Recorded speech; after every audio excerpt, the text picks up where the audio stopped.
Yuba-Sutter.live's local government live streams are presented by Plumas Lake Self-Storage in Plumas Lake, where lifelong local residents are helping other residents keep things safe, providing indoor storage units, outdoor RV and vehicle parking, moving supplies, and Penske truck rentals. Details at plumaslakeselfstorage.com.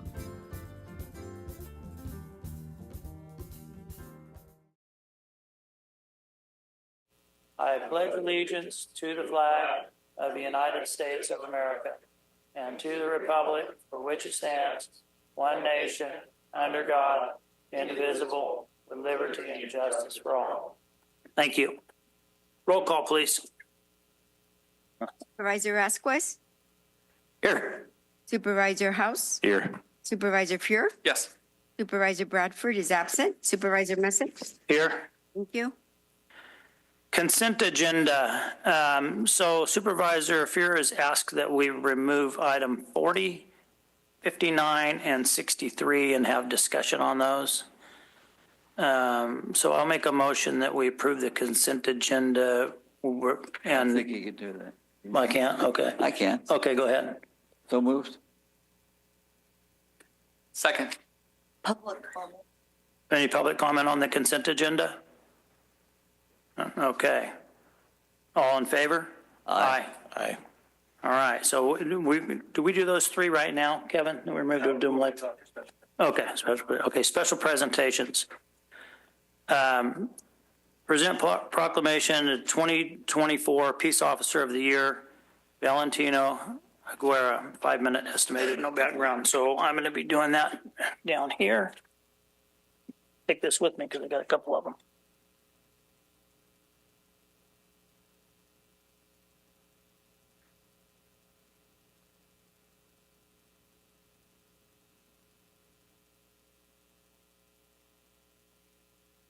Notice how fine the print is, John? Notice how fine the print is? Yeah.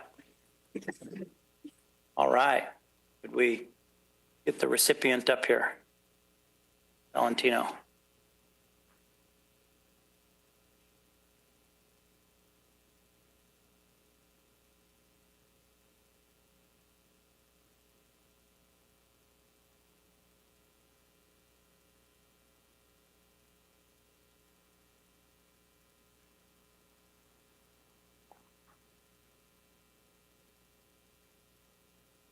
Okay, honoring Peace Officer of the Year 2024, Valentino Aguirre. Whereas Valentino Aguirre was raised in the Yuba County area and graduated from Lyndhurst High School. He furthered his education at Yuba College and Grossmont College studying criminal justice and graduated from the Yuba College Police Academy in 2014. And whereas Valentino began his career with the Yuba County Sheriff's Office in 2015 as a reserve deputy, earning promotions to deputy sheriff in 2016. After serving as a correctional officer in the jail division in 2017, he returned to the patrol division in 2018, demonstrating versatility and commitment to his assignments.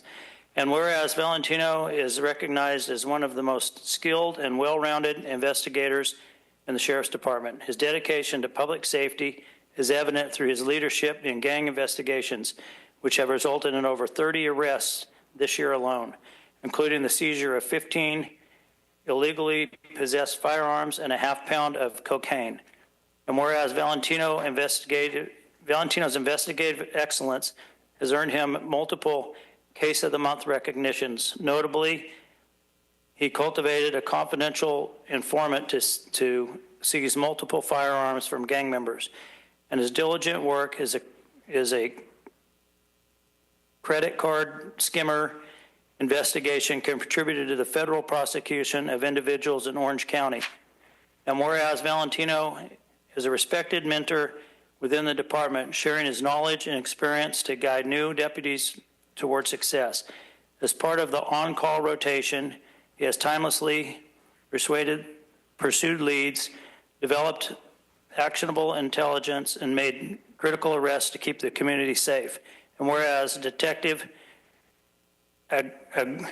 Aguirre's unwavering dedication to exceptional contributions have significantly reduced gang violence in Yuba County.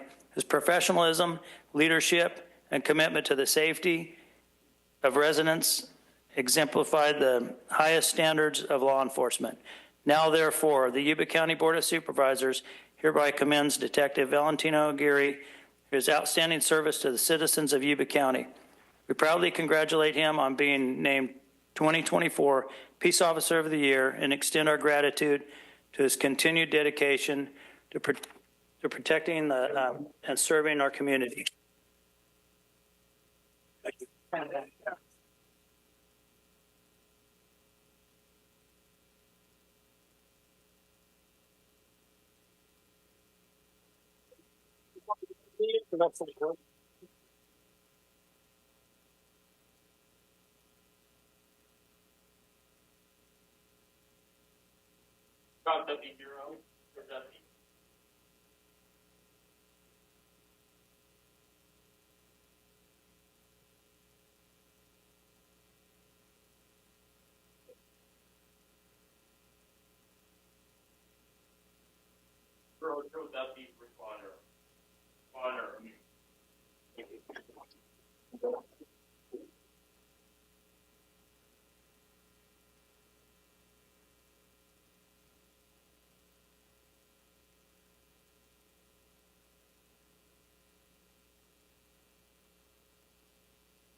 Thank you all for being here. So we also have some representatives from some of our politicians who support the Yuba County Sheriff's Department in everything that we do. So we have David and Isabella Morgan. David's here from Congressman Lamalfa's office, and Isabella's here from James Gallagher's office. So thank you for being here.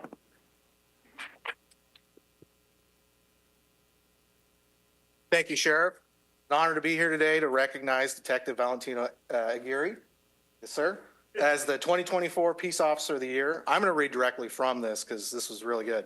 In recognition of your exceptional work ethic, professionalism, and leadership within the Yuba Sheriff's Office, your outstanding work and service exemplifies the highest standard of law enforcement. The citizens of Yuba County and Northern California appreciate your efforts. Congratulations on being named Officer of the Year. Thank you.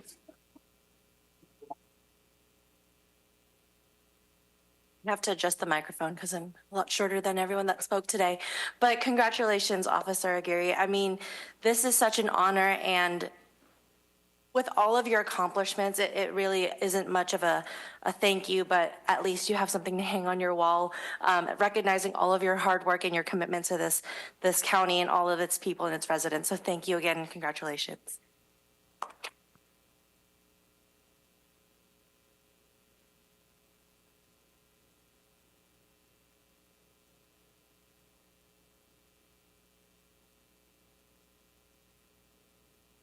All right. So our next presentation is going to be to Grace Episcopal Church in Wheatland, California.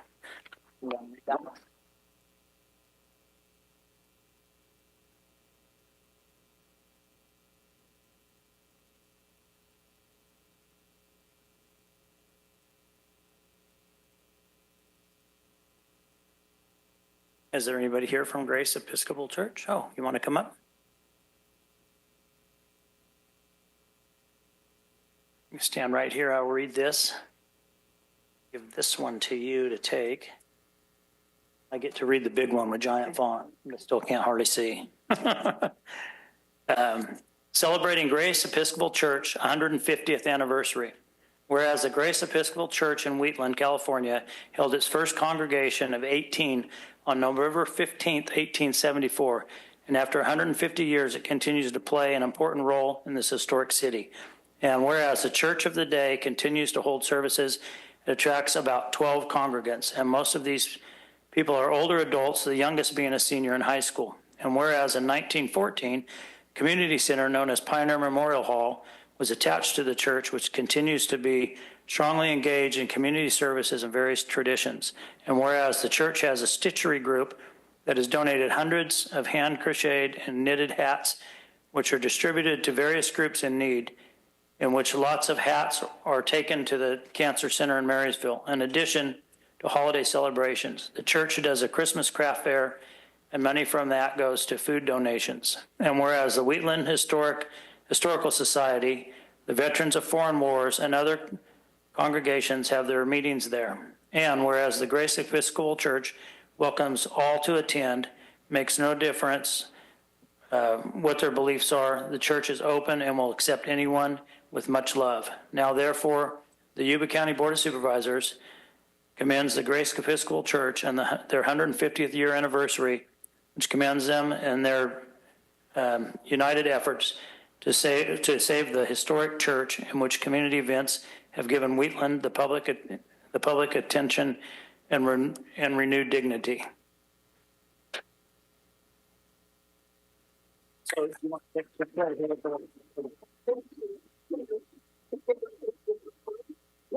yeah, hand that phone to.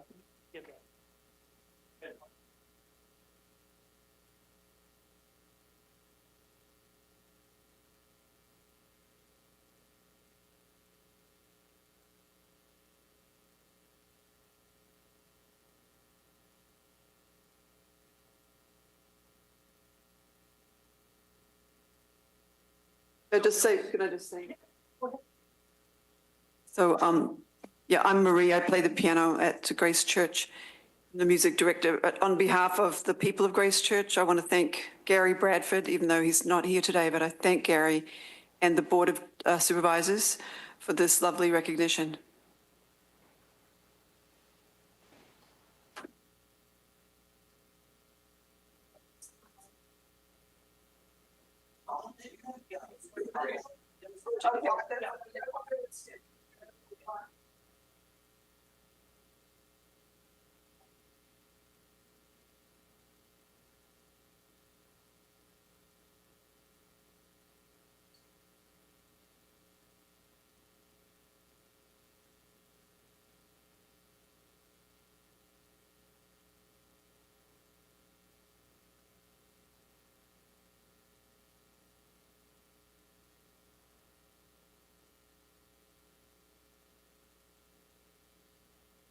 So we are also scheduled to be at the church Sunday evening. I'll be reading that all again. And so it was good practice for me, I guess, this time. Okay. Our next presentation, present proclamation and receive update on history of Yuba County, recognizing their 175th year anniversary. And that's going to be presented by David and Fuhrer. David Reed.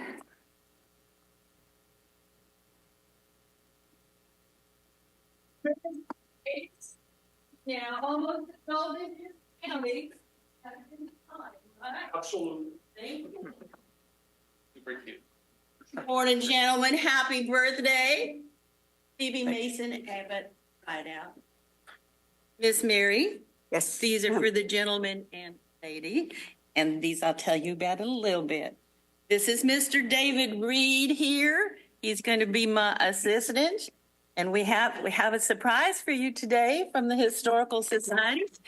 And I'm going to tell you a little bit about my life and how I came to be.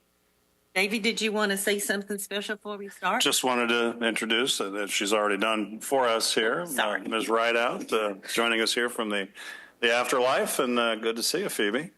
I'm sorry, Ms. Rideout. Ms. Rideout, yes. Take it away. Well, as you all know, my name is Phoebe Rideout, and I came here when I was just 11 years old, came across the plains with my daddy, who came here as a 49er, and he settled up by Oregon House, and he bought property up there and became very well known up there, and established Oak Grove Ranch. Now, it was a beautiful place. It was called the Garden of Eden up there, just vegetables and fruits grow, and we had 10 milk cows to supply the miners. Unfortunately, we built our house on an Indian village, and then you all see fit to flood it, and you call it Collins Lake today. So it is no longer there. But I went to school at Oregon House, and I went to the College of the Pacific in San Jose, and then I met my future husband, and I did all that before I was 18 years old. Now, some things happened in Marysville and Yuba County during that time. My husband, Norman Dunning Rideout, He came here with his two brothers, and they had cousins here, the Greeley family. You know that. You have a street named after them. And at Wilson's Bar, they did some gold panning. That's right below your Bullard's Dam. You guys use that water, right? And so he started being gold miners, and they thought that was too hard to work, so they started supplying the miners. So he moved up to Galatia, and that's up by Camptonville, and he started selling produce and came to our ranch, and we met. And then he moved to Camptonville, and he started buying gold dust. It was so much easier. And on his way to Marysville to a bank that he was going to build down there, the Rideout Smith Bank, you probably heard of that. Well, we met, we fell in love and got married, and we moved to Camptonville, and we had our first son, Norman Jr., and then we moved to a house in Marysville when we were going to have our second son, Edward, and that was on the corner of 5th and E Streets. That was a brick building, and it got too small when we had Gracie, so we tore it down and we built a wooden one, and then I realized that there was no public hospital here in Marysville, and so I donated my house to the first public hospital in Marysville. Later, that became the Fremont Rideout Health Group. But my son, we built him a house right next door. Now, that house is still standing, and that's right next to the Little Mary Aaron Museum. Y'all call it the Rideout Laney House. And so that house is still there. Well, my husband decided that he was going to build a bank, and in fact, he built 7 of them. And so they were all over. Did you know we had the first phone lines to the bank managers in California? Yep. And so we moved to Sacramento, a beautiful mansion, but it was too small. You call that the governor's mansion in Sacramento now. So we moved to our bank in San Francisco and built our mansion there. And we had a little cabin in Lake Tahoe. But we always registered to vote to where our first home was in Marysville so that we could vote here in Yuba County. Well, Norman had 7 banks, and after the earthquake in San Francisco, he just literally worked himself to death. And that's when I was elected the very first woman banker, not just California, but the whole United States. And I met another Phoebe Hearst, and her son, William Randolph Hearst, built Hearst Castle, and he had this little lady friend, Julia Morgan. I'm sure you've heard of her. So I invited her here to build a house for my nephew, which is still standing, and the first grammar school, which is Covalod School today, named after Mary Covalod. And then built the Veterans Memorial Auditorium, which, let's see, I gave about $167,000 for that, and the city matched it. Unfortunately, y'all tore it down and put in a Jack-in-a-Box and a gas station. So it's no longer there. But we do have some of my buildings still here, you know, Julia's house and my nephew's house, and the school is still there. It's been remodeled and everything. And so these things are important to our local history and the things that happen. My oldest son was killed in a mine accident in Magalia, the mine we owned. My second son, when he went to the University of California, he contracted scarlet fever and was an invalid, but worked for our banks his whole life. And Gracie's granddaughter married McClatchy, the Sacramento Bee, which helped support early Yuba County. So when I was about 87, I decided to take a steamboat to Europe, and I toured all over, and I rode a camel. I don't suggest that. And an elephant and a donkey, and I flew in an airplane. I did all of these things, and when I was 90, I took a motor tour to my oil wells in Texas. After that, I wasn't feeling so young anymore, and I passed in San Francisco. My funeral was in Sacramento. I was buried at your Pioneer Cemetery, but because of the flooding, we took all of the rideouts and we moved them to the new Sierra View. It's a little bit higher there. And so I was a woman way ahead of my times, but I like to give back, especially to children, the hospitals and orphanages and stuff. And so as part of your historical commission in my real life, we have a surprise for you and a birthday present. First of all, Miss Mary, you have my gift. Would you do the other little paper first? Mary has a copy of all this. She told me. She's very efficient, by the way. Not bossy, are you, Mary? And so if you look in the Thompson and West publication, which, you know, Yuba County was the 27th county, but the 17 counties, Thompson and West, did their history. And I have that on there so you can see that. So one chapter is called Public Works Building, and that tells the exact location where your charter and legislature was signed in Marysville. It wasn't a very big building. It was only 20 by 30. And it had an upstairs, and it was just canvas and wood. And upstairs they had the Masonic Hall, and church services were held there. And so they tore that down and they moved up the street right across where Habitat is and that little park and where Chisler's Inn used to be. Well, they built a temporary courthouse till they built the biggest one. So we're actually on our 4th courthouse here. And the second part of that, John, you have that paper. You can share it if you like. We're actually the very first judge, attorney, clerk, sheriff, recorder, surveyor, treasurer, assessor, and coroner of Yuba County. And in celebration of that information came from Thompson and West and Mr. Vasquez. You're familiar with this book. We're going to show you something, the gift we're giving to Yuba County. David here is going to show that to you. But it came from this book and Anita Laney's remembrances of interviewing people of the early towns, territories, and small burgs that were in Yuba County. And we're going to share this information with the public as our gift to Yuba County. So I have another surprise for you, but I'm going to let Davey do his presentation now. Great. Thank you, Ms. Rideout. I've got to get to the keyboard, I think. Is it the mouse, Mary, or? Oh, the arrows, okay. All right. I'm always happy to be your straight man, Sue. So, quick presentation. Sue's covered a lot of this already, but we'll just roll through it and kind of take a look at some of the communities in Yuba County that make us who we are today. And we thank the Board of Supervisors for its vision back in 2016 when it actually created the Historic Resources Commission, and proud to be part of that group, and we're moving forward with new ways to share that history and make it a part of economic development in the community. I always like looking at this map. I'm relatively new to town, 15 years and counting, and looking at the length and breadth of our great county. I'm a Plumas Lake resident, so I'm a county guy, and just love the stories of how these communities came to be. I won't read all this to you, most of the history. I mean, 10,000 years of indigenous history, and then, of course, the gold rush blew the doors off the place, and a lot of who we are today as a result of that. Marysville, of course, one of our 2 incorporated cities. And Sue, feel free to chime in here.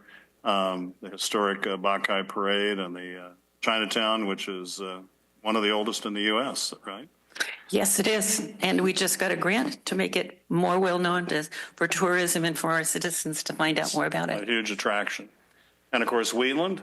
And Marie left, but I love the story of Mr. Duplex, the barber, who became the first black mayor in the western United States. And the continuation school at Wheatland High School is named in his honor. And Mr. Duplex is buried in our Pioneer Cemetery in Marysville. Very good. Timbuktu, I love that name, of course, copied from the West African town of Mali, another one of and 2 black slaves that were freed and we did some gold panning there. Is that where it came from? Good, good. Both. Love it. I love it. Sue finds these historic photos, and I just put it all together in a PowerPoint. Strawberry Valley, named for all the strawberries that were found. Wild strawberries that the Indians used, yeah, in the mill. Brown's Valley. Mr. Brown, not much is known about him. He got his $12,000 in gold that he mined and left town. So. He just went there to cut wheat, paid $80 for a sickle, and left town with lots of money, and that's all we know about him. That's right. Brownsville, a little farther up the road, another beautiful community. Hamptonville. Yes, my first home. Ah, interesting. Clipper Mills Railroad. Interesting reading about the history of the railroads to bring the timber down from the mountains. Which is part of our county logo, the wood, the lumber. Yep. Overland. The wood. Oh, yeah. Trees, Never lumber. thought about that. Yeah, fantastic. Of course, you need a lot of lumber to build all these new towns, right? Yes. Dobbins. Dobbins had a hotel, a small community, and Lake Francis, one of the PG&E dikes, part of Yuba Water now. Beautiful lake up there, and it's the gateway to Lake Francis. Lake Francis, of course. Hamilton. Hamilton, a gold mining dredge town. It's gone now, but it was very popular during its day, Hamilton and Marigold, and we have a new room here at the Government Center named the Marigold Room. Oh. What stands for Marysville Gold? Did you know that? I did not. Marigold. Yeah. Oh, interesting. Love That's steamship Linda. Yeah, I love the story of the steamship that come into town, and that's where Linda got its name, right? Yeah, she got grounded and they made a bar out of her and then they turned it into a town. Well, I didn't know that part. Oh, yeah. Oh, love it. Oregon House, of course. Yep, where I went to school, first school up in the hills. That's right. And there was a stop off on the way from Oregon to Point South. So, of course, And still the new surviving. water, Yuba-Water Agency buildings up in Oregon right. House. And Rackerby, I love this. I kind of try to pay attention to things going on, but I'd never heard of the community of Rackerby. So, Small. named for the family, and beautiful, beautiful area. Hammond was near there when he discovered gold in the dredge, so Olivehurst, yes. All those folks that came out during the Depression Bristol. and settled in the area, and I love these historic posters. I'd like to get some more of those. Mr. Bull settled there and sold land to all of our refugees from the Dust Bowl and created a town of Olivehurst. Fantastic. Smartsville or Smartville? Well, we got our S back finally. They took did. it away when they did zip codes, but we got it back. That's right. That was a fun story to read, too. And they have Pioneer Day every year. Loma Rica, don't you live up there? I do live in Loma Rica. What's it mean? Rich Hill in Spanish. In Spanish, it's called rich soil, which is absolutely not true. But the Spanish named it because it looked like it. The wild wheat and clover growing is about 3 feet tall when they came through. They thought, oh, this is rich soil. They named it Loma Rica. Another great community. And Woodleaf, I've been there. Yes. Gentleman Bandit Black Bart hung out there. He had a little girlfriend up there. So It's a resort and summer camp area. it is. Right? Youth camp. And just a quick look at some of the famous folks that have been here. Of course, the Nisenan and Maidu indigenous people. I love that portrait of the young boy upper left. That was taken by the photographer Edward Curtis when he was coming through Northern California. He was hired by the U.S. government to record images of indigenous people. And that village you see next to that is pretty much where this building is located. That was very close to there, the Indian village, the Uva Indians for Spanish for wild grape. Great view of the buttes. And Right. Some of the basket making and other traditional ecological knowledge is still carried forward by the American Indian Education Program, which is part of the Marysville Joint Unified School District. We partner with them. Of course, their powwow is coming up this Saturday at the Tri-County Community Center. Mr. Kovalad on the left and his bride, Mary Murphy, on the right. Survivor of the Donner Party. At 16, she married Mr. Johnson at Johnson's Rancho, and she's holding her first daughter, Mary Ellen, and behind her is her niece, Naomi Pike. A beautiful Mary. James Beckworth. Yes. Sorry, I missed, what was it called? Beckworth Days? Yes. Which used to be a big event in Marysville. That was just before my time. So fascinating story. He keeps popping up in movies about the Old West that I've been watching and TV Well, series. James had a young girl about 9 years old that her mother, they were Mormons and they didn't have a wagon. And so she got to ride on his horse all the way and she was fascinated with this handsome black man and his love of the county. And did you know she became the first poet laureate for California? Her name is Etha Coolbrith. That society is still active today in San Francisco, right here in Marysville. Love it. And of course, for extra credit, anybody recognize this famous gentleman? Mr. Steve Fields, first Supreme Court Justice appointed by Abraham Lincoln. Abraham Lincoln. All right, how am I Live doing? here in Marysville. You're doing great. Rubbing off my Yeah, yeah. year. And Black listen, Bart. don't you live with this guy? Well, Black Bart, came through. He didn't really rob Marysville, but he did get close to my husband, Mr. Rideout. But he got in prison and came back, and he changed his name to Mr. Wells. His real name was Charles Bowles. It was. Okay. And he's supposed to be buried at our Pioneer Cemetery right here in Marysville. Can we do some DNA testing on I him? think we should. He had 4 children. They probably have a line there somewhere. All right. We'll continue at the commission to do what we can to support the telling of these stories throughout, far and wide. The Facebook page is up and running and active. We just did a little work on the website, yubacountyhistory.com. Sue continues to run tours at various times of the year. We collaborate with all the other cultural history groups, including the Sutter County Museum. The History Trail with signage and QR codes explaining more of the history is still in the works. We hope to develop a smartphone app But we do want to do, we'll show you a sample here of a printed driving tour guide like they've done in Sutter County, which I think is neat. And one thing, if you gentlemen are not familiar with, we have identified 162 historical sites already signed in Yuba County, and we will be adding QR codes to those along with this new website information that people want to go somewhere, they can find how to get there. That's the Facebook page on the left and the website on the right. But this is a photo of the Sutter County Scenic Driving Tour booklet. It's about 1/4 of an inch thick, nice format, beautifully laid out, and we want to use that as a model for something similar for Yuba County. So there will be a paper one to put in the lodges, both Yuba and Sutter County, and it'll also be online. Yeah, we'll do a digital version. So thanks for your ongoing support. Any questions? Should I read the proclamation? Is that us? Or do you read it? Yeah, Yes. I should. Okay. May I? County of Yuba Board of Supervisors proclamation celebrating 175 years of Yuba County, California.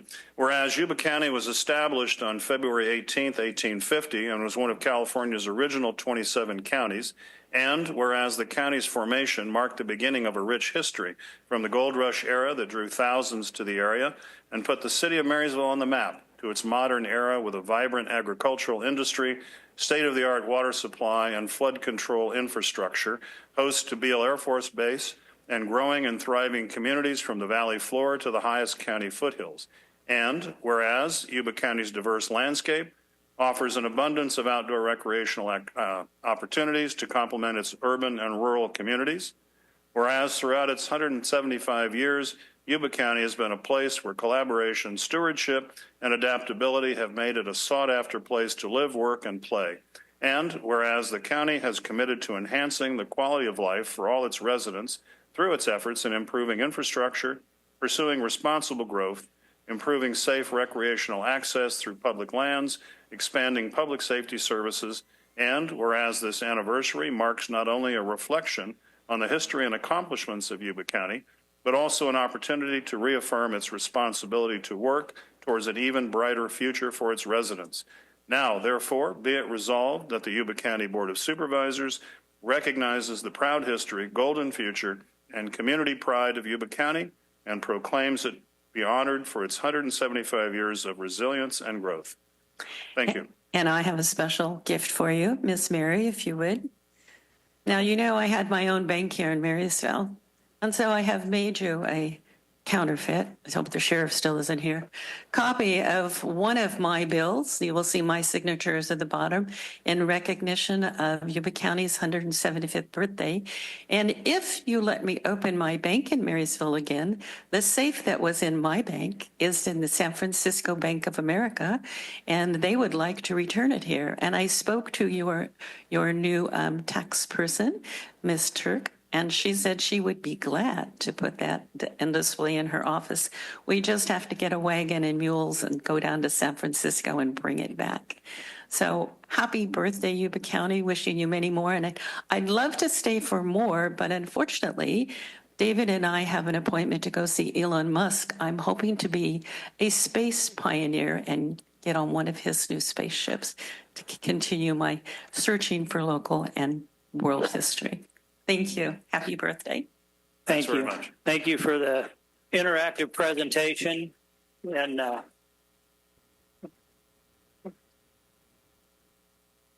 wanted to thank you guys for the interactive presentation. It's keeps it very interesting, and for all you do for the preserving the history of Yuba County. I just saw you on the radio, Sue, I don't know, a week or so ago on Q93. So just thank you for all you do for the community.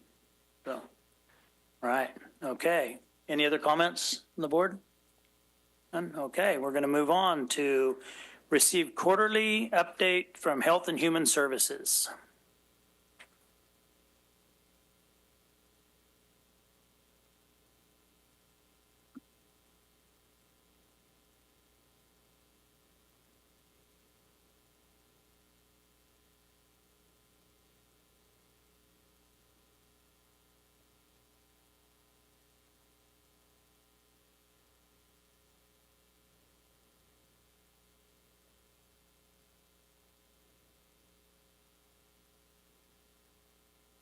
right, thanks for bearing with me there for a second. Good morning, Chair, members of the board.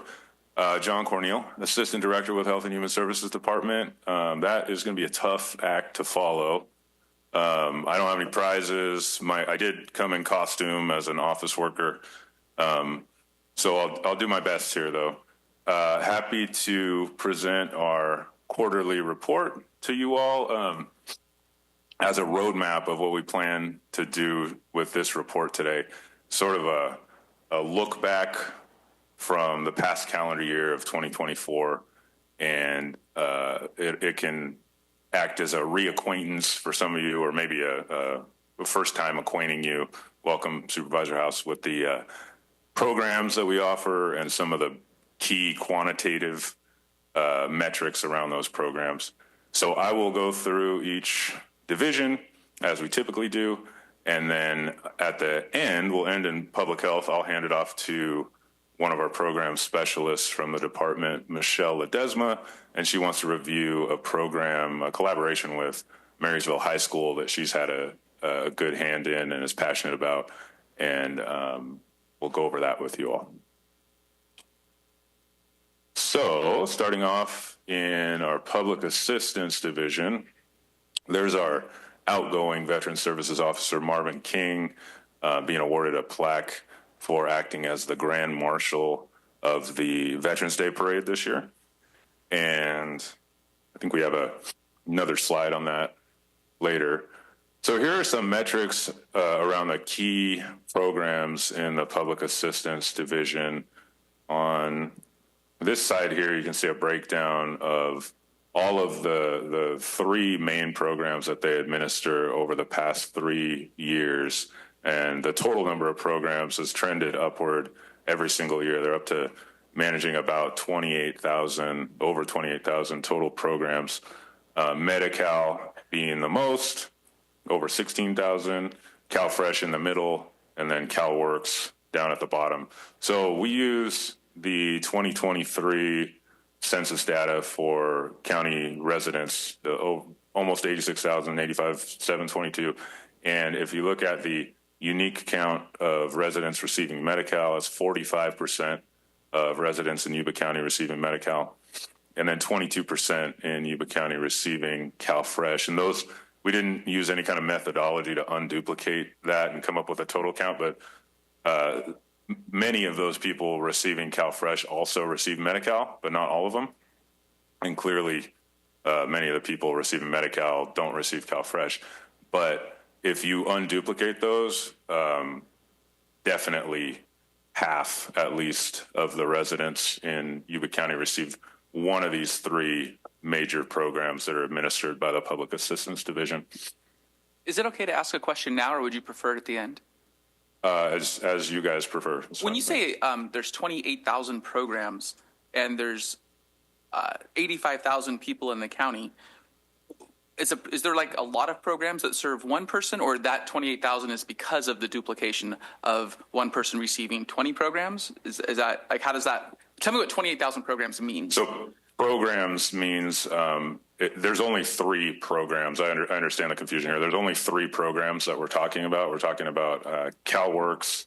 That's down here in the purple. A lot of people refer to that traditionally as welfare. CalFresh here in the kind of green color. And that's in the middle right there. That's like your traditional food stamps is what we used to call it. And then Medi-Cal is our medical program. It's only three programs. So we're talking, when we say programs managed by year, we talk about a program. A lot of times we throw around the word case because we're not talking about an individual. That's the distinction we make. When we say a program could have one person on it or two or three or four, a whole household. So cases would be there's 28,000 cases, and a case is a family or less. Right. Okay, thank you. That's correct. But this is a breakdown of individuals here, these two pie charts. And then these are both individual, well, this is an individual metric here. In our call center, this division received almost 39,000 phone calls, received and handled almost 39,000 phone calls. And then regarding applications, over 15,000 applications processed for one of these three programs. And also in the public assistance division, this is the Welfare to Work program. That's Natalia, one of our Health and Human Services education specialists, who she had a direct hand. Her and her peers had a direct hand in all of these metrics here. So the Welfare to Work program, they taught 36 classes, things like job readiness and interviewing skills and resume building, to 279 class participants. Of those participants, 84 of them became full-time employed, and there were 1,402 total participants in all of the Welfare to Work program, but there's many exemptions to participating in the work requirements. So 279 of those 1,402 people participated in the work classes. And this is our Veterans Services Office. And before I get into the always eye-popping numbers of the Veterans Services Office, by means of introduction, we have a picture of our new Veterans Services Officer, Joel Seha here. Joel, do you want to stand up and wave your arm around? That's Joel. If you guys have a chance, please help us welcome him to the Yuba County team. His bio here: as an Army veteran who served Iraq in 2003 to 2006 with the 11th Armored Cavalry Regiment, Joel brings firsthand experience and a deep commitment to serving those who've served. With years of experience advocating for veterans in Solano County and Kern County, he's ready to help our local heroes navigate the benefits they've earned. So if you have a chance to meet Joel in person or virtually or anything, please, again, help us welcome him to the Yuba County team. Last calendar year, the Veterans Services Office was responsible for almost $6 million in retroactive payments, and 2,315 clients were helped in person in the lobby, 528 of those helped by appointment. The retroactive payments is, I think, a stunning number. That's all money that went directly to both Sutter and Yuba County residents that very likely would not have been paid if it weren't for the intervention of our Veterans Services Office and their help with the veterans claims and getting those claims approved retroactively back to their original file dates. I mean, and I have no problem with Sutter getting some of that money, but I'm just curious, why do they have their own veteran services on the Sutter side, or why is it that we serve both? We do serve both, yes, but both Marvin King and then Joel, they're bi-county Yuba-Sutter Veteran Services officers, okay. Similar to our arrangement with Dr. Lou. Thank you.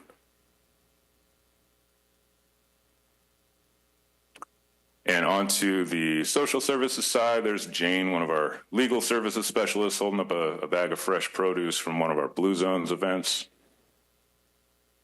And to quickly go through some metrics from the Child and Adult Protective Services Division, they currently have over 400 open cases on the child welfare side, and 21 new resource family homes were approved in the last calendar year. And those are vital to the child welfare process because those are where kids are placed when they can't remain in the home any longer. And there were, in fact, 255 child placements last year. So that group facilitated over 1,300 visits with families, and they received over 1,600 referrals from the community. On the in-home supportive services side and the adult side, they are currently managing over almost 1,385 in-home supportive services cases. 577 in-home supportive services applications were processed, and that's the program where people, oftentimes relatives, but not always, can get paid to take care of adults that are in need of in-home care. And there were 172 adult protective investigations. Those are similar to the child welfare investigations, but for adults.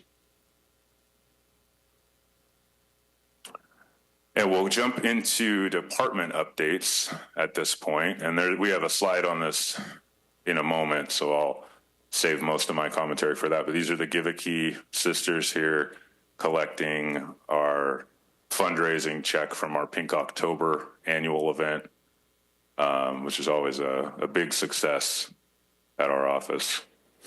So when we talk about department updates, what we generally focus on and share with the board is helping residents navigate all of our services when they come into the office or when they call, and engagement with the community. So being out at community events, and when I talk outreach and engagement, I tell the team often, I use a very big umbrella for that. So I think outreach and engagement includes things like social media and any way that we can get our message out to the residents of Yuba County. So talking about engagement, HHS attended 90 community events in the past calendar year and engaged with over 10,000 community members.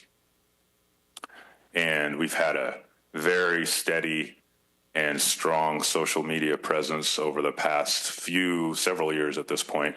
The team does a really great job. Over 300 social media posts for our Health and Human Services channels over the past year, doing things to advertise the programs and services that we offer at HHS and meet grant deliverables and objectives, and just in general get the word out about the programs that we provide to residents in our department. And we also facilitated 19 internal events. And then in the lobby, over 45,000 people came in person to our main lobby this year. And that number is not unduplicated. So if a person came in today and they came in next week, they'd be counted twice, but 45,000 in-person visits in the lobby. Same thing with the console calls.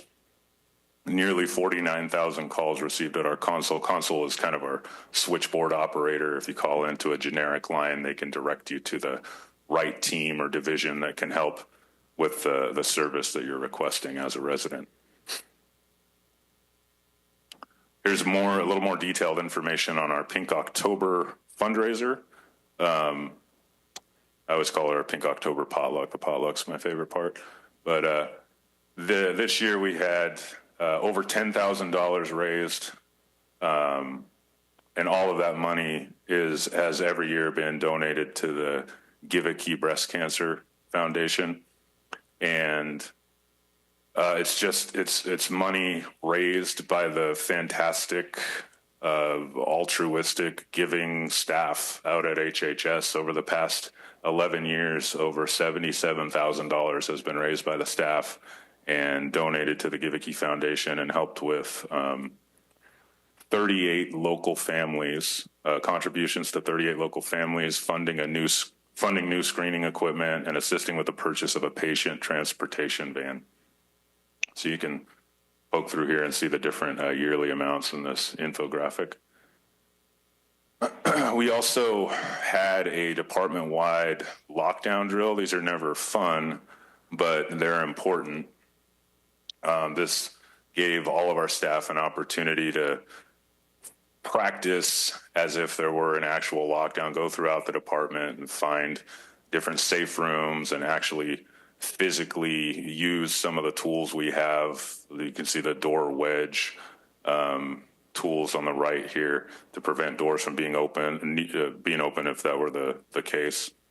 And also to log in and refamiliarize themselves with the Catapult application. That's the application we use to alert everybody of an emergency and a lockdown. So it was a really successful drill. And then here's some more on the Veterans Day Parade, where our VSO, Marvin King, was the Grand Marshal of the parade, and HHS has supported this parade for many years and continue to do so this year. And here we're going to jump into our public health division here.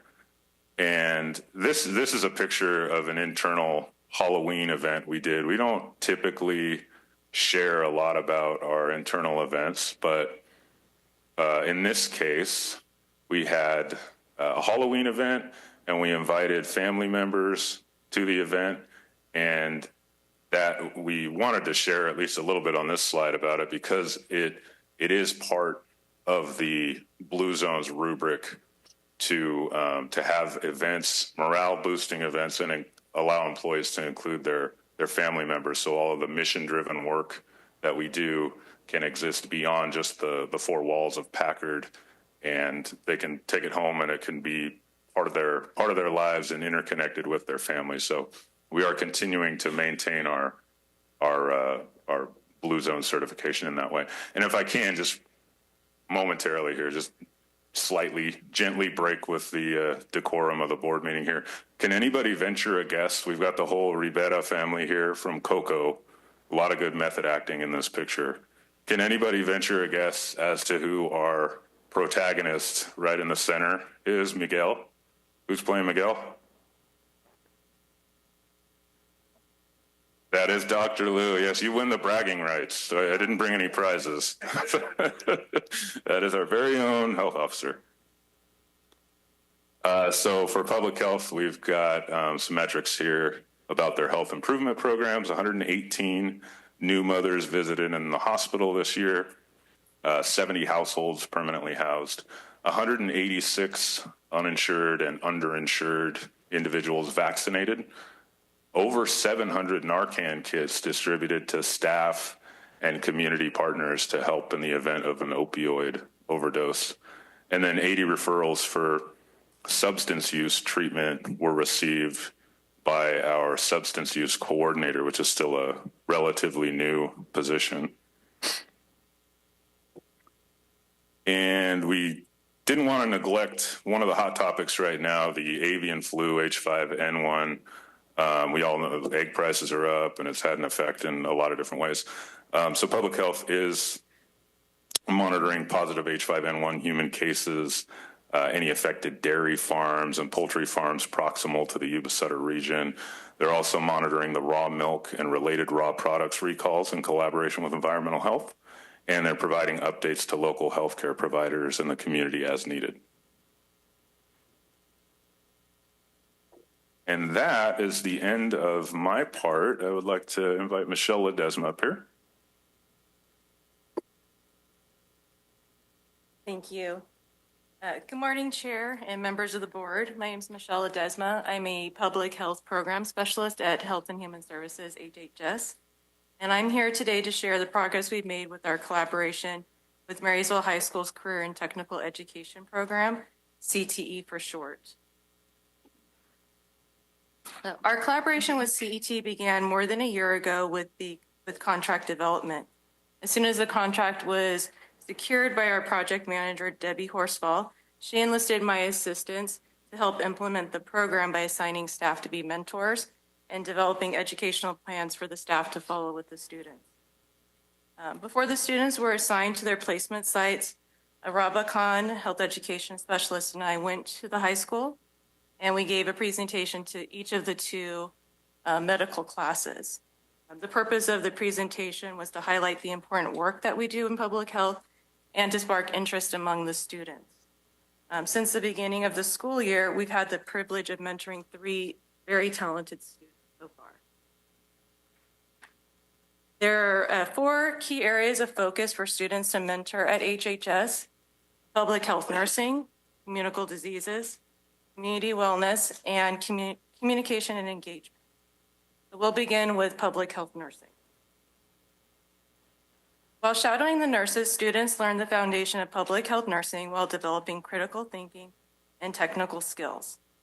Learning about public health nursing is essential for medical students because it broadens their understanding of healthcare beyond the individual level to the community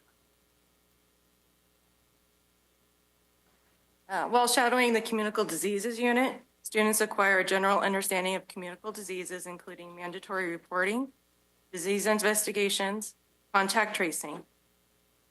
Disease investigation and contact tracing are pivotal in controlling and preventing the spread of infectious diseases. By identifying and monitoring individuals who have been exposed to a contagious disease, public health can take swift action to prevent further spread. Community wellness, this is a new addition to public health CTE collaboration. While shadowing community wellness programs, the students will be empowered to understand housing issues in the community, the different types of housing assistance available, and case management techniques used to support clients in securing and maintaining housing. Research suggests that social determinants of health, including housing, play a significant role in health outcomes. Another new addition to our collaboration is the communication and engagement team. While shadowing the communication and engagement team, students will be engaged in planning and organizing outreach events, including the development of promotional materials that meet county branding requirements. The students who complete mentorships provided the feedback listed here on the screen. One student reported gaining skills that will help secure and maintain a job in the future. Another student said the real-world examples provide a deeper understanding of their academic classes. And a third student highlighted the opportunity to be able to work as part of a team. In conclusion, the students placed at HHS developed an understanding of the importance of local government work and how performance, effort, and decision-making directly affect future educational and career opportunities. Thank you for your time.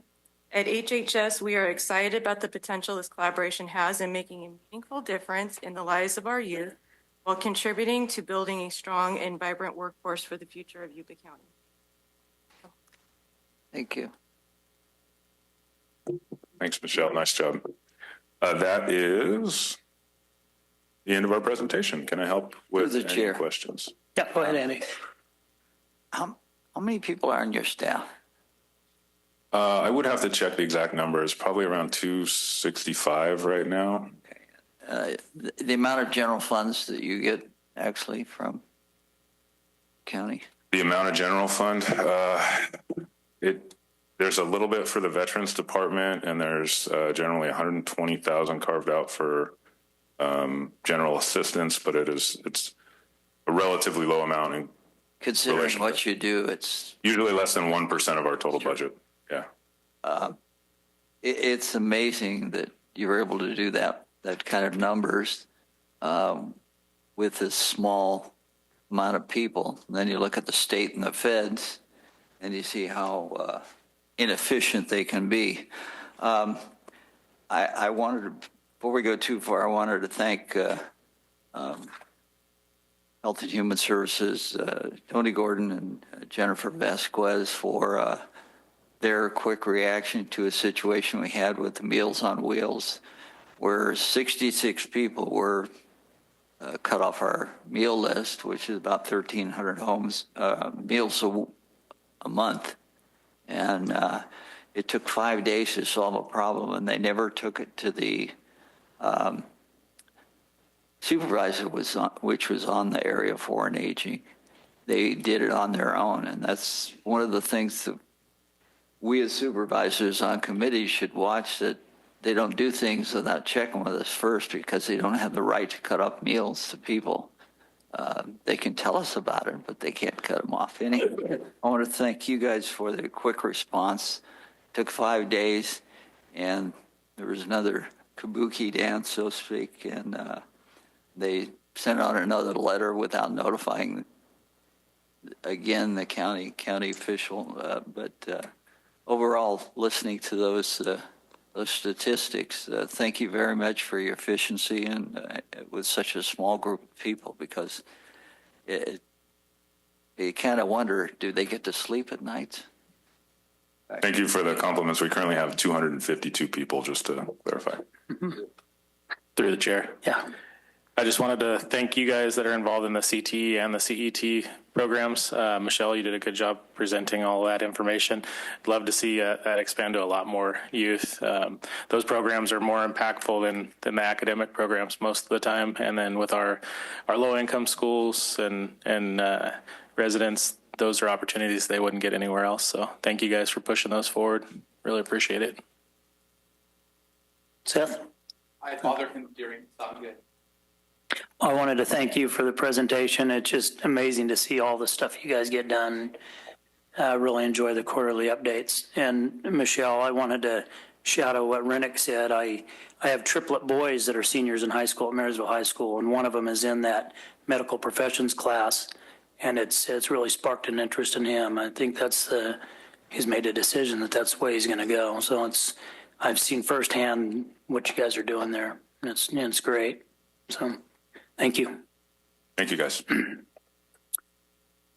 All right, we're going to move on to public communications. Any person may speak about any subject or concerns provided is within the jurisdiction of the Board of Supervisors and is not already on today's agenda. The total amount of time allotted for receiving such public communication shall be limited to a total of 15 minutes, and each individual or group will be limited to no more than 3 minutes. Prior to this time, speakers are requested to fill out a request to speak card and submit to the clerk of the Board of Supervisors. Please note, no board action may be taken on comments made under this heading. Do we have any cards? Chair, yes, we do. We have 3 cards. The first one we have is Tony Farley.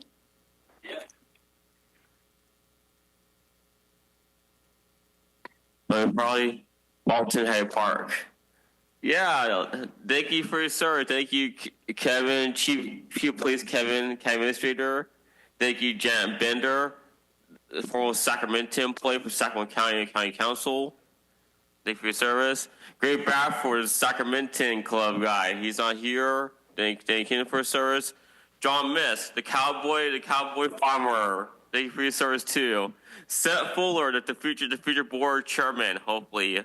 Thank you for your service, and DEI board member. Randall Sumning Nugader, thank you for service, living in command center nearby Marysville. And Annie Vasquez, the VW Reserve Deputy and Vietnam Marine Corps veteran, thank you for service. Thank you for veterans responders. Thank you for service, the history guy over there, history guy. Thank you for service, Rachel. Rachel over there, and Rachel right there.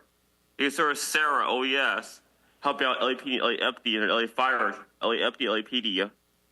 Thank you, Jennifer, HSS lady. And thank you, Dr. Lou. And thank you, Sheriff.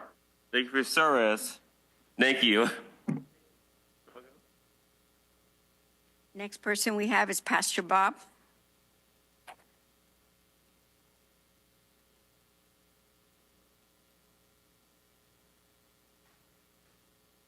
Good morning.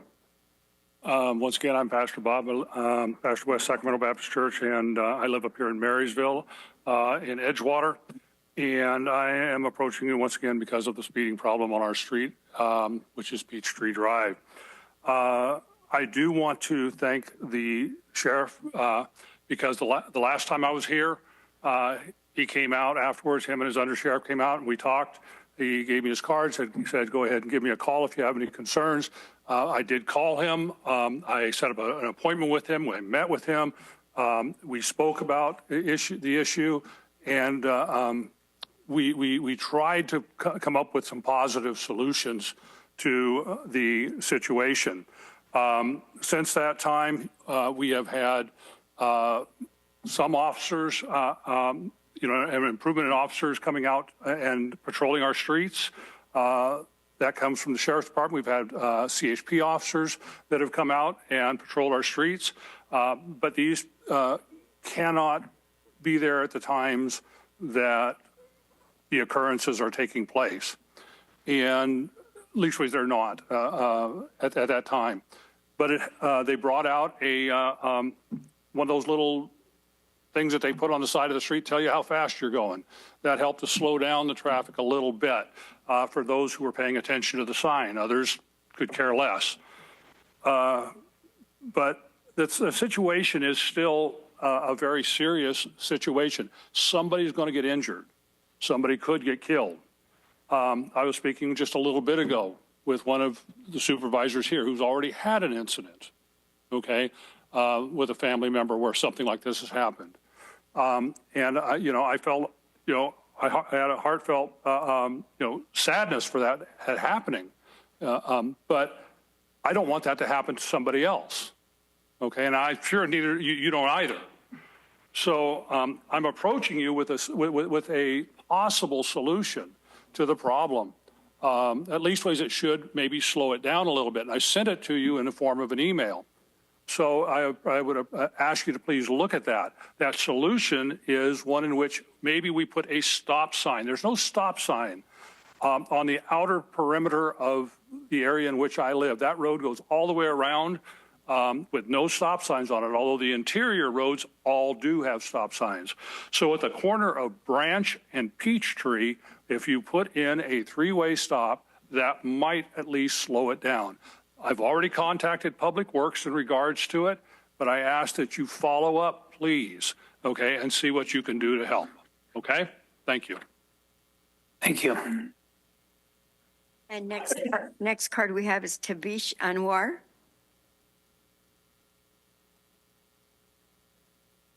Good morning, board members. Can everybody hear me? Good morning, board members and the chair. My name is Tabish Anwar. I've been here, part of Yuba County community for the last 10 years. I've been rehabbing properties and doing infill new builds. I've done over hundreds of properties here, cleaning community, working with code enforcement. Today I'm here regarding a property, 5874 Golden Avenue. I purchased this property about 3 weeks ago, and there were actually about $87,000 of liens on the property, of which about $28,000 were the abatement. The property was demolished by code enforcement, so that has already rolled into the tax roll. The remaining 57, approximately 56,000, 57,000 is actually the administrative penalty, and I'm here to request the board to waive that penalty. And I have already submitted the plans to the building department for a new 1,300 square foot home on this property. Thank you so much for your consideration. Thank you. Anybody else from the public? None? Okay, we're going to move to correspondence. You want to do county departments first? Oh, okay, sure. Sure. You have 3 items, right? Yeah. Okay, we'll go back and do county departments. Item 40. Health and Human Services approve agreement with NSYNC Consulting Services for earned-term medical staffing support in the event of emergency or disaster period of August 1st, 2024 through July 31st, 2026. Good morning, Chair and members of the board. I'm Melissa Shaw, Deputy Director of Public Health and Health and Human Services. Today, I bring forward for your consideration an agreement between the Health and Human Services Department and NSYNC Consulting Services. In the past, Health and Human Services had an agreement with NSYNC for the purpose of temporarily providing services in public health programs such as maternal, child, and adolescent health, California Children's Services, and the Healthcare Program for Children in Foster Care. That agreement enabled these programs to continue operating while Health and Human Services recruited to fill public health nursing vacancies. Moving forward, under this new agreement, Health and Human Services would only utilize the services of NSYNC nurses if their assistance was needed to respond to a disaster. This is beneficial to county residents because it would allow our current public health nurses to continue operating important public health programs without a disruption of services. Our public health nursing unit is fully staffed, so we wouldn't anticipate using this agreement for day-to-day operations.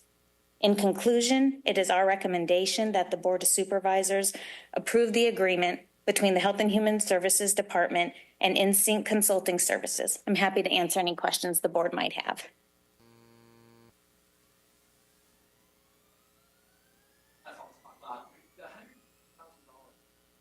Retainer fee, or that's up to $150,000 when it's necessary as an emergency fill-in. So it's not that we're paying them $150,000; it's an up to. Correct.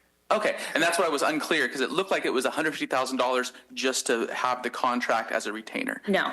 So if there is in fact no need, there will be no costs. Correct. Thank you. You're welcome. My only question is, were you in the picture? Yes. Yes. I thought so. All right. Any other questions? Move to approve. All in favor? Aye. Aye. Great. Public comment. Oh, Any public comment on that item? None? Okay. We need to Through revote? the chair, we actually do have a hand on. Okay. Okay. John Henderson. You can go ahead and unmute, John.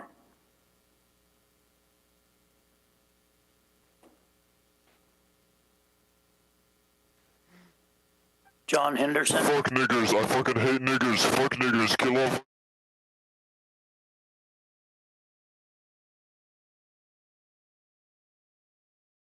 Apologize for that. Okay, do we need to revote? I suggest that you do that. Okay. Would you like to make that motion again? Move to approve. Second. All in favor? Aye. Aye. Aye. That's none. All right. Thank you. 59, Administrative Services, reapprove contract with Calpo Horn. And whoever's presenting this, I'll let you read the rest of it. I can't see it. I need more light up here.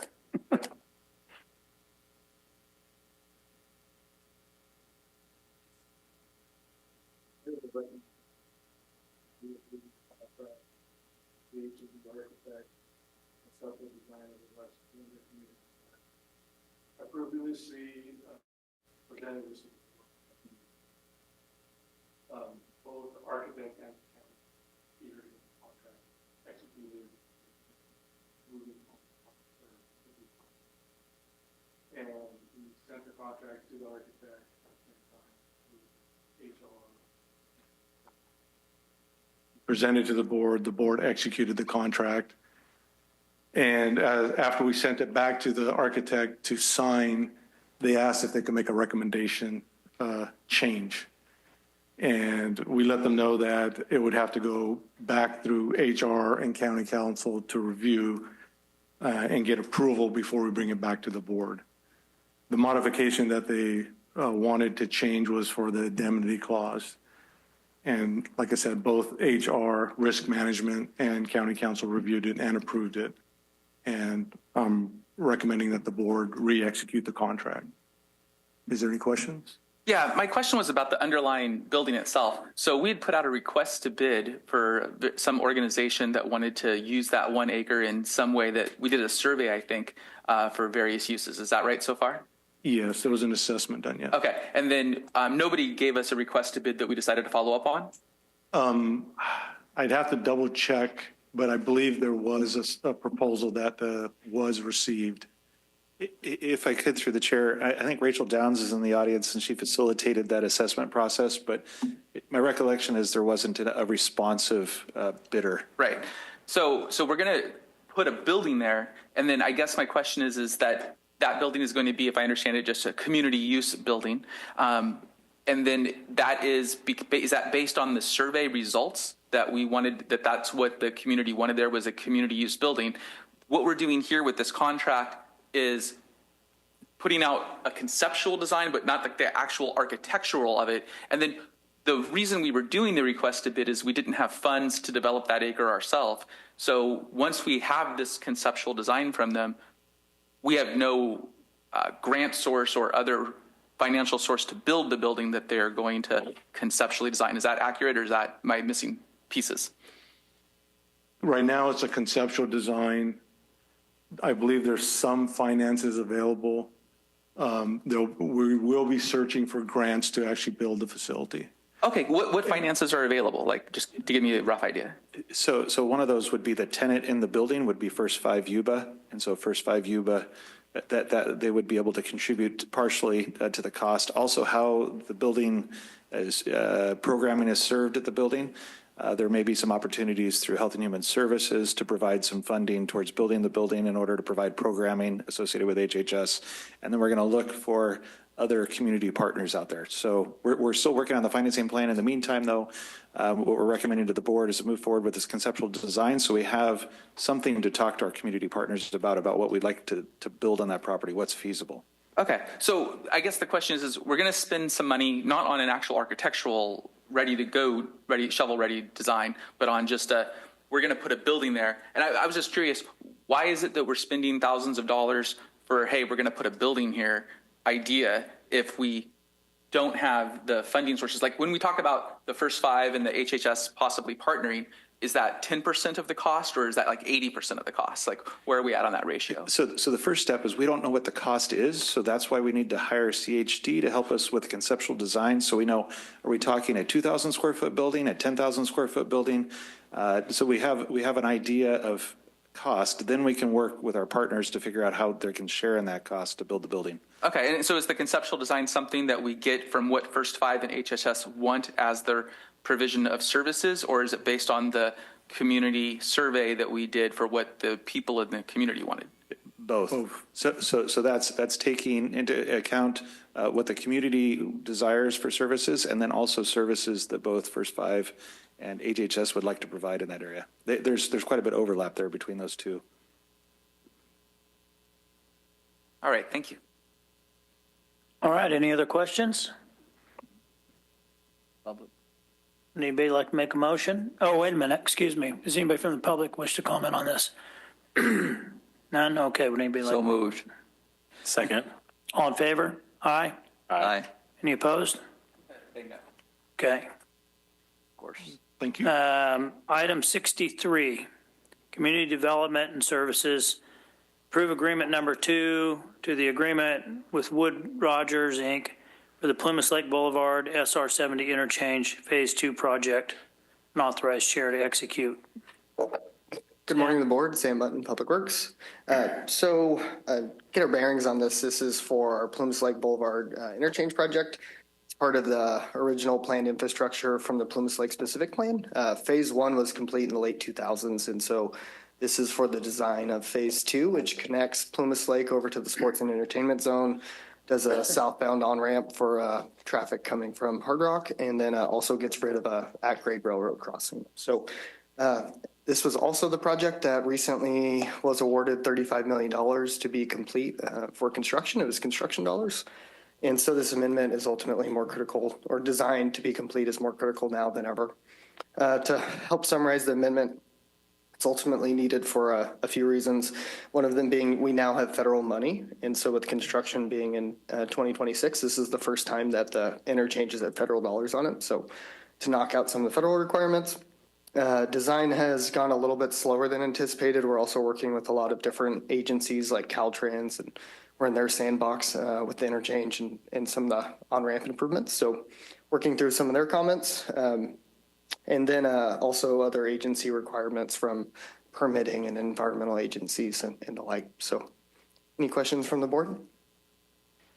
So when the original contract went out and they bid, I think it was $2.5 million, we're adding requirements because of the source of the money with the federal requirements. So some of those increases in cost are because of that? Yeah, so some of the costs are that. Okay. One of the things that it seemed like is there was a $100,000 increase for an extra 2 years worth of meetings. I think that was the first thing listed. And I guess my curiosity is that the cause of having the federal dollars involved, that's going to create a 2-year delay in the number of meetings that have to happen so that there's going to be a longer process for the entire project? And so those two are a little bit separate, but so there are some requirements from federal as well. The design has gone a little bit slower. SB 743, which was vehicle miles traveled, was enacted in 2020. And so that took about 6 to 9 months of time to work through with Caltrans. And so in general, the design has gone slower than anticipated. The original design contract was very lean. And so we were anticipating the design being complete by now, but due to some external factors and influences, we weren't able to get the design done in time. So this is to get us to construction in the increased time from the original contract that we anticipated. It just seemed like a 30% increase is substantial. And then the 2 years worth of meetings, I did a little bit of math and it looked like we're paying $2,000 for our monthly meeting with them to tell us where they're at on the project. And I know that most meetings can be reduced down to an email. And so it just seemed $2,000 for a meeting for 2 more years, each one, so $100,000 total seemed problematic. Yeah, understood. And I could definitely see why there'd be concern about that. If there's not a need for the meeting, they are canceled. So, I mean, although we try to keep them on the books in case there is something substantial to work through. but they are canceled when they're not needed. One of the requirements with Caltrans and with our co-op with Caltrans is to meet and work through items as they come up. So a lot of these meetings are also with Caltrans because a lot of the improvements, or not a lot, but some of the improvements that we're doing are with Caltrans. So although $2,000 does seem like a meeting, they are very value added in the sense of we're able to work through items as they come up. So is it an up to, so the 3.2 million, I think, is that an up to, and then as we don't need a monthly meeting where we say, yeah, things are fine, then those prices get reduced, or no, that's a set into the contract, they're getting paid because that was allocated? No, that's a great question. So it's not a lump sum contract. So if the time isn't spent, then we won't be billed for it. We do, I mean, just to be transparent, we are still working through some of the permits. So there's always a possibility that things could come up in the future for additional amendments. But this is everything that we're aware of at this time. This would get us to construction at this point. To hopefully reduce some of the concerns as well. The original contract amount, it was everything that we could have imagined or anticipated at that time. This is about 7 or 8% of the total construction cost, and our general rule of thumb is 10 to 15% for design. So although it is a decent increase in the contract amount, it is still a very fair contract amount to get through design. So. What does it, just give me an idea, what does a $2,000 meeting look like? Is it a half hour? Is it an hour? Is there 20 of them? Is there 2 of them? What are we doing for the $2,000 meeting? Yeah, and so, I mean, usually there's a handful of members. There's county members involved. On their side. Yeah, there's myself or Mike Lee or any of the engineers that need to be involved on the project. There's also Caltrans, any of their functional units. So if we're working through design at that point or right away or any of those types of things. And then on the consultant time, it's as people are needed. So the project manager, the structures or roadway lead. I do want to emphasize how big and complex this project is. So at $45 million or so, there is a lot of nuance and items that we need to work through. So the meetings can range, but I would say they're value added to the project. All right, thank you.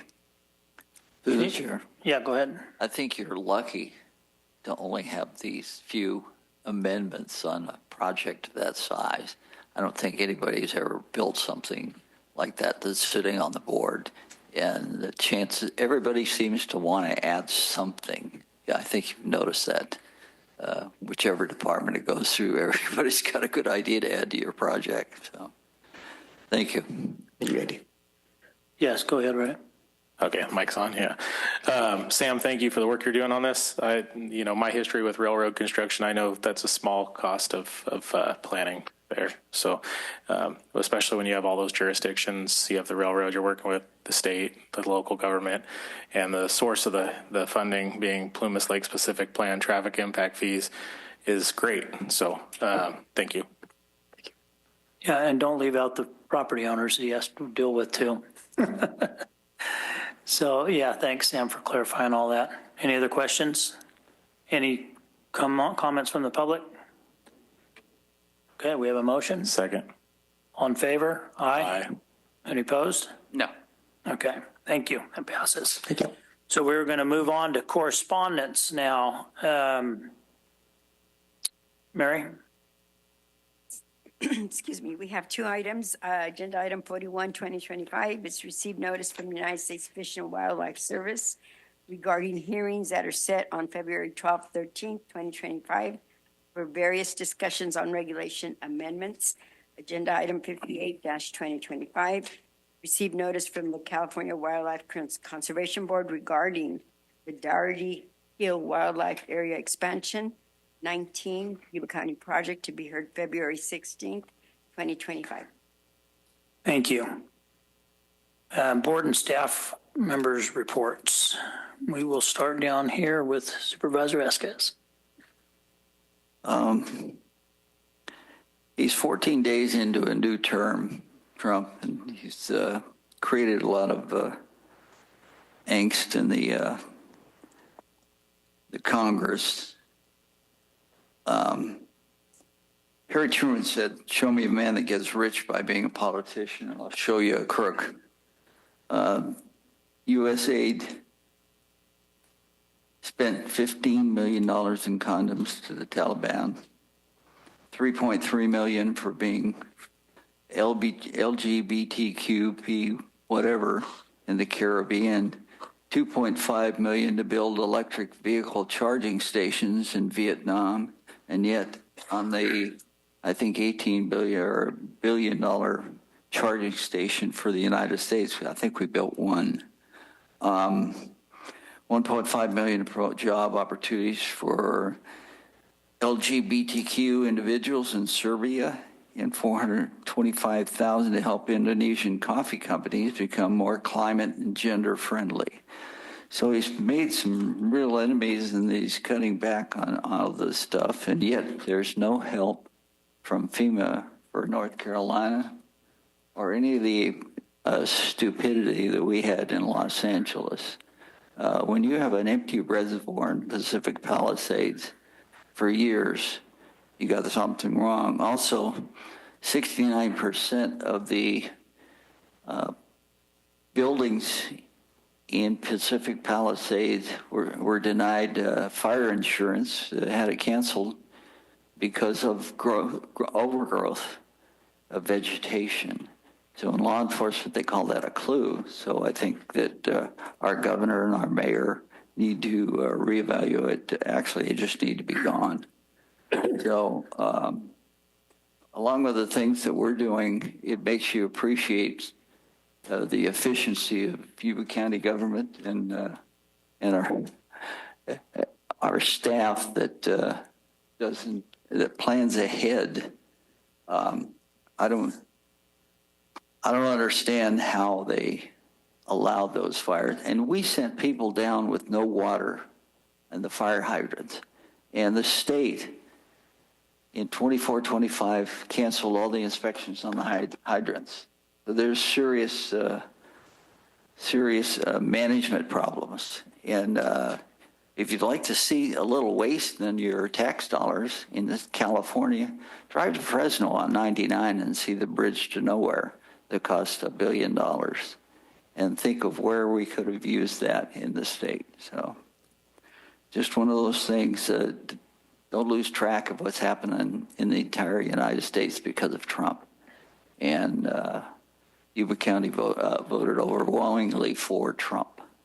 Thank you. Thank you. Yeah, hard to follow. No.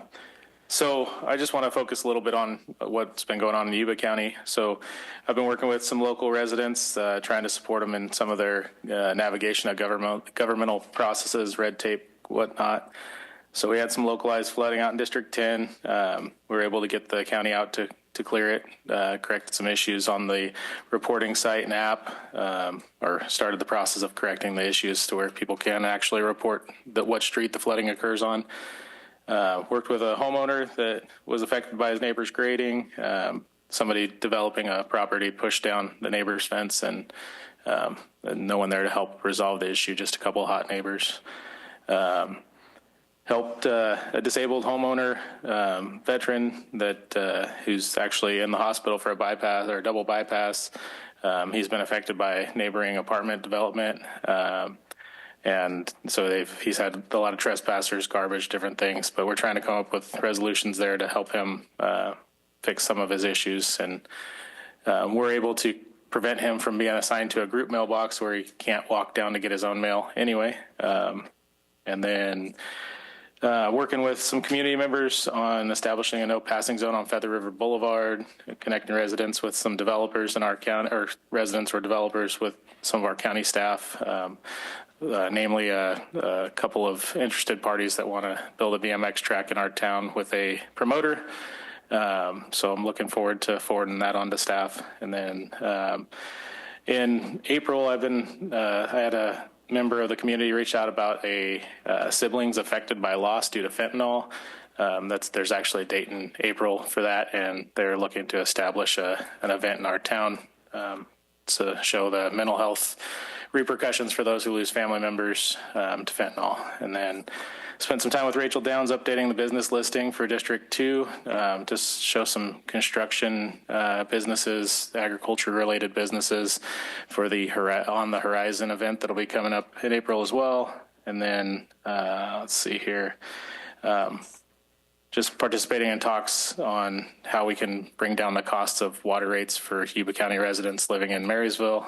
And then baseball season's quickly coming through, and we're going to be welcoming the High Wheelers to Yuba County and in the city of Marysville, but they're the Yuba-Sutter High Wheelers. So if you have young kids or if you're into baseball, please support that local team. And then lastly, I got an update from I went to the Library Commission and got an update on the construction of the Yuba County Library, and it looks like demolition's done, and now they're bringing the building up to code. But that building is huge once they got all the walls and partitions out, and I can't wait to see what they can do there with the study rooms and the space for our teens and our children, and even spaces that our work from home individuals can use and utilize. So it's going to be a great space. So but thank you guys. Seth? There was a Bacchae fundraiser in Marysville a couple weeks ago. Went really well. Super cute items. I think it was profitable for them. With the food bank had their strategic meeting. They are looking. There's a law passed where the state is requiring places that provide the sale of food to recycle and not put it into necessarily landfills. And so there's some costs there. And so we're looking at possibly doing something through Recology with a food reclamation tax. And so those are something that we have to see how much is going to be added to the citizens' bills to fund that. The Sam Bunton landed us a $10 million grant for Ardmore Avenue and Olivehurst, so mad props to him. Another $10 million to get sidewalks and drainage in Olivehurst always makes me happy, so thank you, Sam. And in regards to the public comment by our contractor, Tabish, I would like to direct staff to go ahead and review the options. I think that the advantage of having a property have a house on it, freshly built, versus having it stay empty and derelict because the administrative fine makes it unprofitable would be a bad decision. So I'd like to see that happen. Of course, we're going to recoup our abatement costs, but if we can cause that property to be useful, then that would be a better situation for everyone. If I could, through the board, so that'll take a board action. So would you like the staff to present information for the board to review? That's the request. Could you present it to where we could actually vote on it as well? Yes. Okay, yeah. Yeah, I mean, buying properties, most of that stuff's found out in title. That's the only hang up I have is that when you're evaluating whether to purchase property and invest money. So I'm willing to hear it. Yeah. Yeah. Okay, Kevin? Oh, jumped ahead. Okay, so Supervisor Fuhrer, you were done with your comments? Okay, just wanted to make sure. The other public comment today had to do with a stop sign request, and so if the board would like, the Public Works can evaluate that as well. So the board understands it takes a traffic study to analyze whether or not the warrants are met for a stop sign, and then it takes the board adopts stop signs, I believe, by resolution. Sam, does that sound correct? I think it's a resolution that the board, or I don't believe it's ordinance. I think that's just for speed limits.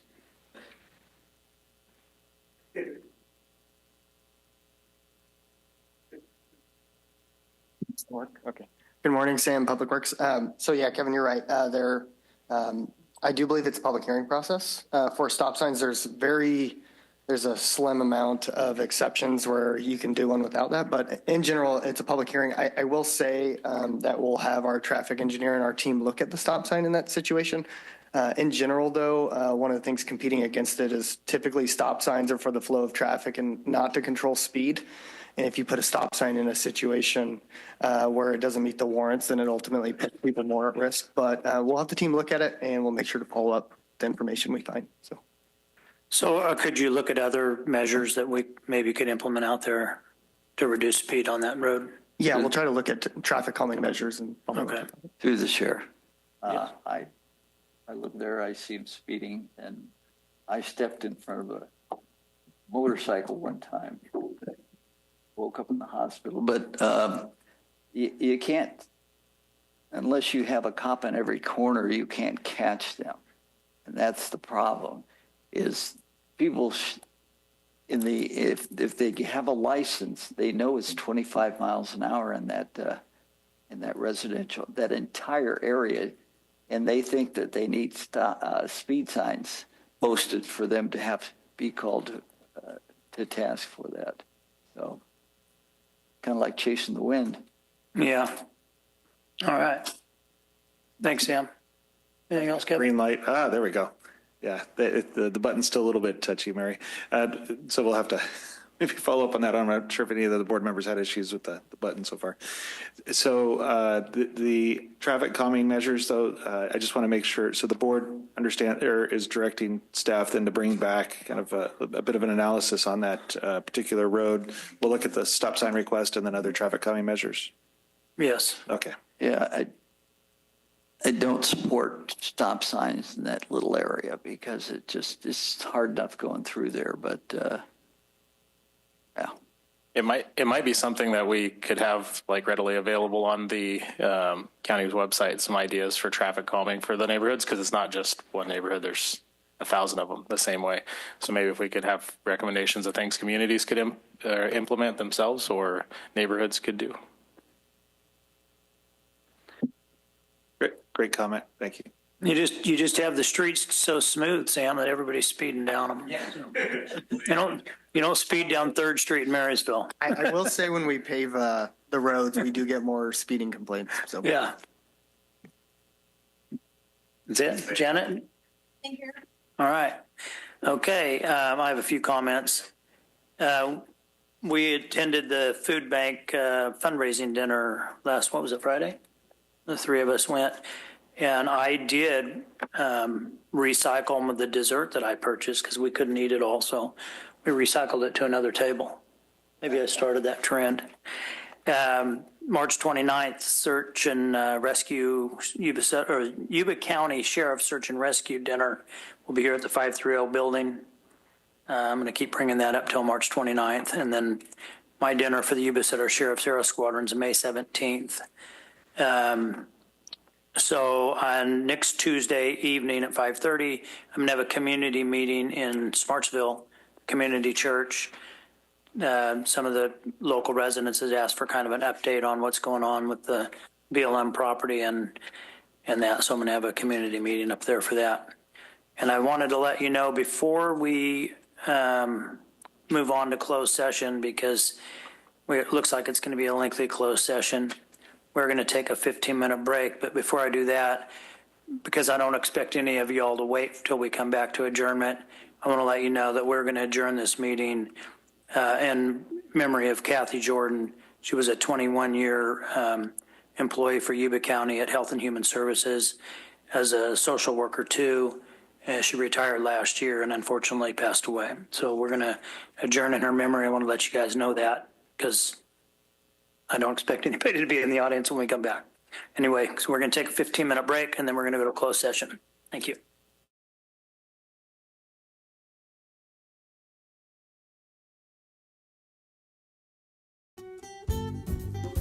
Yuba-Sutter.live's local government live streams are presented by Plumas Lake Self-Storage in Plumas Lake, where lifelong local residents are helping other residents keep things safe, providing indoor storage units, outdoor RV and vehicle parking, moving supplies, and Penske truck rentals. Details at plumaslakeselfstorage.com.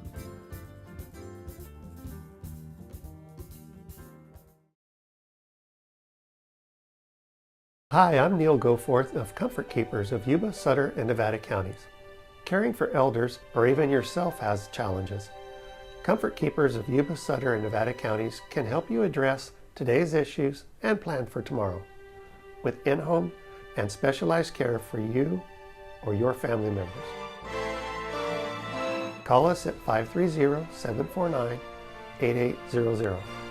Comfort Keepers of Yuba, Sutter, and Nevada counties. In Yuba County, there's a legendary diner. Oh, it looks delicious. Oh my gosh, thank you so much. Where the parking lot tells a story. A story as simple as biscuits and gravy. The food is good. The prices are wonderful. My dad has so many friends here that come here, and it's my dad and mom have known Mary Jane and her dad before Duke.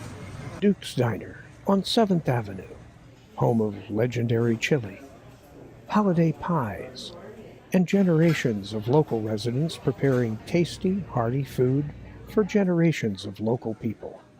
Join Mary Jane and her genial associates as they serve meals you'll come back for. Duke's Diner on 7th Avenue, Olivehurst.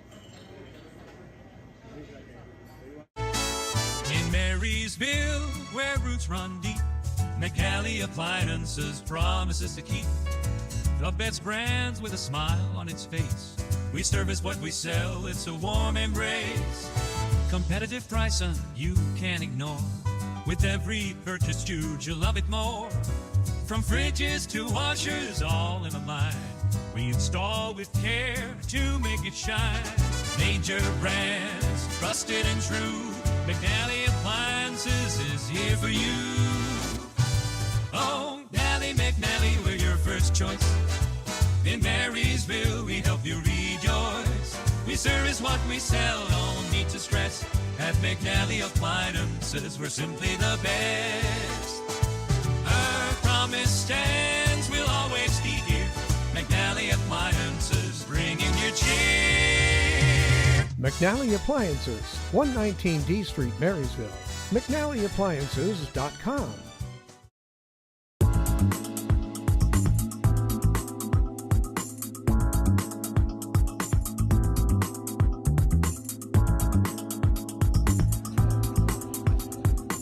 You've seen signs marking some of the gems in Marysville.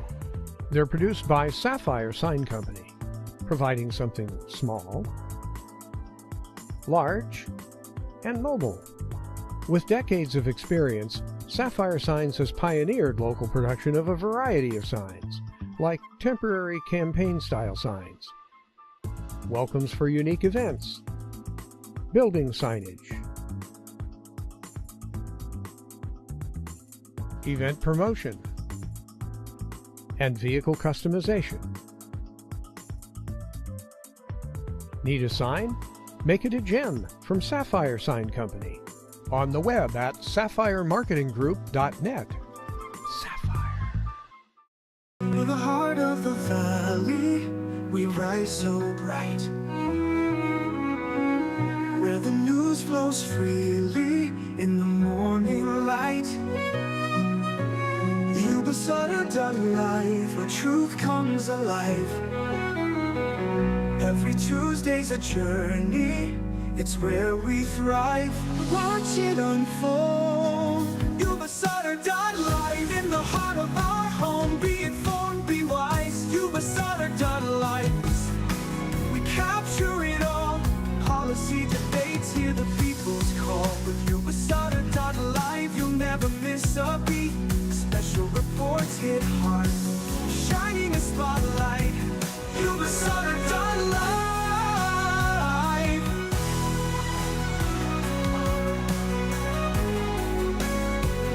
Yuba-Sutter.live.